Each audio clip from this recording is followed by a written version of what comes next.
DSC నియామకాల్లో జరిగిన అక్రమాలు, నిరుద్యోగులకు ఇచ్చిన హామీల విస్మరణ, కూటమి ప్రభుత్వ విధానాలకు వ్యతిరేకంగా ఈ నెల 6 నుండి వైఎస్ఆర్సీపీ తలపెట్టిన రిలే నిరాహార దీక్షలు విజయవంతం చేయాలని ఆ పార్టీ రాష్ట్ర సంయుక్త కార్యదర్శి మార్కెట్ యార్డ్ మాజీ చైర్మన్ ఉషారాణి పిలుపునిచ్చారు.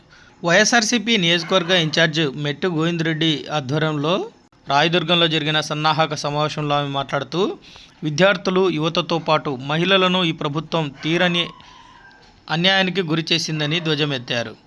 మంత్రి నారా లోకేష్ రాజీనామా చేసేలా ఈ దీక్షలు విజయవంతం చేయాలని పార్టీ శ్రేణులకు పిలుపునిచ్చారు.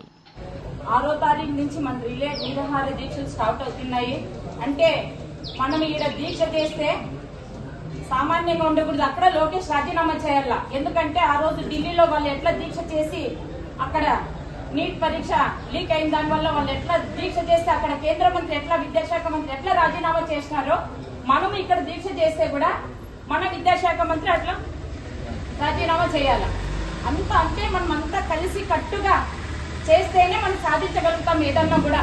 ఎందుకంటే ఆ దీక్షలకు వచ్చిన తర్వాత ఒక 10 నిమిషాలు కూర్చొని 10 నిమిషాలు పక్కకు పోయి 10 నిమిషాలు అట్లా చేయొద్దండి. ఎందుకంటే మనం ఇక్కడ లోకేష్ డౌన్ డౌన్ అంటేనే అక్కడ వాళ్ళకి విజయవాడలో వినిపిస్తుంది.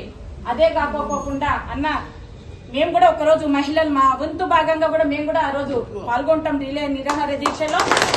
మీరు వచ్చేటప్పుడు మీరు ఏ మండలాల నుంచి వస్తారో ఆయా మండలాల నుంచి మా మహిళా కార్యకర్తలు పిలుచుకోవాల్సిందిగా ప్రతి కన్వీనర్ని కోరుకుంటున్నానన్నా. ఎందుకంటే ఈ రోజు ఒక విద్యార్థులకే కాదు కూటమి ప్రభుత్వం అన్యాయం చేసింది, అంతే అధికంగా కూడా మా మహిళలకు కూడా అన్యాయం చేసినారు. ఎందుకంటే ఈ రోజు చనిపోయి విడోలు 3 సంవత్సరాలు అయిపోయింది, ఒక్క విడో పెన్షన్ కూడా ఇచ్చిన పాపాను లేదు ఈ కూటమి ప్రభుత్వము. అదే విధంగా మహిళలకు గాని 18 ఏళ్ళకి ఇస్తానన్న డబ్బులు 1500 కూడా ఇవ్వలేదు ఇంతవరకు కూడా. అదే కాకపోకుండా ఎస్సీ ఎస్టీ బీసీ వాళ్ళకి అందరికి 50 ఏళ్ళు పెన్షన్ ఇస్తున్నా, అది కూడా లే. అదే కాకుండా మహిళా వాళ్ళు డాక్టర్ సంఘాల వాళ్ళకి 3 లక్షల నుంచి 10 లక్షల వరకు వడ్డీ లేకుండా రుణాలు ఇస్తానని అది లేదు. ఏ ఒక్కటి ఈ రోజు పుట్టిన పాప కాటు నుంచి పంట ముసలామ వరకు ఏ ఒక్కటి కూడా కూటమి ప్రభుత్వంలో మా మహిళలకి న్యాయం జరగలేదు. అదే విధంగా మీరందరూ కూడా కన్వీనర్లందరూ కూడా మా మహిళా కార్యకర్తలందరూ కూడా పిలుచుకోవాల్సిందిగా ప్రతి ఒక్కరిని కోరుకుంటున్నానమ్మా.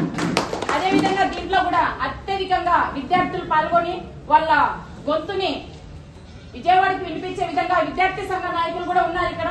వాళ్ళు కూడా ప్రతిరోజు వాళ్ళకి ఒక్క రోజు అనేది లేకోకుండా విద్యార్థి సంఘాల వాళ్ళకి రోజు పాల్గొనమని చెప్పండి ఇన్న వాళ్ళని. ఎందుకంటే వాళ్ళు వస్తే బాగుంటుంది కదా పిల్లలు యూత్ ముందుకి. వాళ్ళకి ఒక రోజు అనేది కాకుండా ఒక మండలం అనేది కాకోకుండా వాళ్ళు రోజు ఎంతవరకు సాధ్యమవుతుందో వాళ్ళంతవరకు వచ్చి ఈ ప్రోగ్రామ్ సక్సెస్ చేయవలసిందిగా కోరుకుంటూ సెలవు తీసుకుంటాం. Thanks for watching this video. ఈ వీడియో మీకు నచ్చినట్లయితే లైక్ చేయండి, షేర్ చేయండి, సబ్స్క్రైబ్ చేసుకోండి. మన రాయదుర్గం ఆర్డీజీ న్యూస్. మా లేటెస్ట్ న్యూస్ అప్డేట్స్ కోసం నోటిఫికేషన్లు రావడానికి బెల్ బటన్ని యాక్టివేషన్ చేసుకోండి.